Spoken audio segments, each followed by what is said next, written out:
Hi friends, welcome to my channel. இன்றைக்கி நம்ம சேனலில் ஒரு சட்னி ரெசிபி தாங்க போட்டிருக்கோம். அது வந்து நம்ம இந்த சட்னி வந்து வதக்கிலாம் எதுவுமே செய்ய வேண்டாம். நம்ம வந்து வதக்காமல் அப்படியே மிக்சியில் அரைச்சிட்டு நம்ம வந்து தாளிச்சுக்க போகிறோம். அந்த மாதிரி மெத்தடில் தாங்க இன்றைக்கி சட்னி செய்ய போகிறோம். ஈஸியாக சட்டுன்னு செஞ்சிடலாம், 10 நிமிஷத்தில் செஞ்சிடலாம். அதுக்கு வந்து நம்ம வந்து ஒரு தேங்காய் மூடி, ஒரு ஒரு ஒரு மூடி தேங்காய் நான் வந்து அது சில்லாக அது கீறிட்டு அதை மிக்சியில் போட்டு அடித்து வச்சுருக்கேன். ஒரு நல்லா ஒரு பெரிய கைப்பிடி அளவுக்கு சின்ன வெங்காயம், 5-6 பல் பூண்டு, மல்லித்தலையை நல்லா ஃப்ரெஷ்ஷாக இருக்கும்போதே இந்த மாதிரி சட்னி அரைச்சி சாப்பிடும்போது அப்படி டேஸ்ட்டாக இருக்கும்.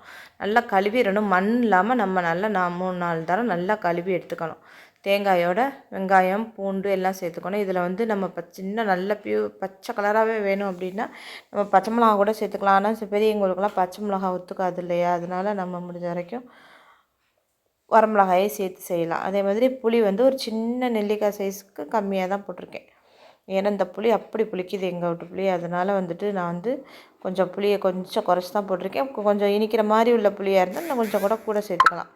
போட்டு மிக்சியில் ஒரு ஒரு ஒரு மிக்சியில் ஒரு ஓட்டிட்டு அதுக்கப்புறம் இந்த மல்லித்தலையும் அதில் வச்சு கொஞ்சம் கொஞ்சமாக நம்ம அரைச்சிக்கணும். கொஞ்சம் கொஞ்சமாக மல்லித்தலையை சேர்த்து அரைச்சிக்கணும். தேவையான அளவு உப்பு போட்டாச்சு. கல்லுப்பு பொடி முடிஞ்ச வரைக்கும் எல்லா டிஷ்ஷுக்குமே நம்ம கல்லுப்பு போட்டுக்கணும். இப்போ பொரியல் இந்த மாதிரி செய்யும்போது மட்டும் நம்ம பவுடர் சால்ட் யூஸ் பண்ணிக்கலாம். கல்லுப்பில் தான் நம்மளுக்கு சத்து இருக்குது. இந்த பவுடர் சால்ட்டை விட நம்ம கல்லுப்பே அதிகம் யூஸ் பண்ணி பழகிக்கங்க. அவ்வளோதாங்க. இந்த மாதிரி நல்லா நைஸாக அரைச்சிட்டு நம்ம வந்து உப்பு எல்லாமே செக் பண்ணிவிட்டு நம்ம இதுக்கு ஒரு தாளிப்பு கொடுத்துட வேண்டியதுதான்.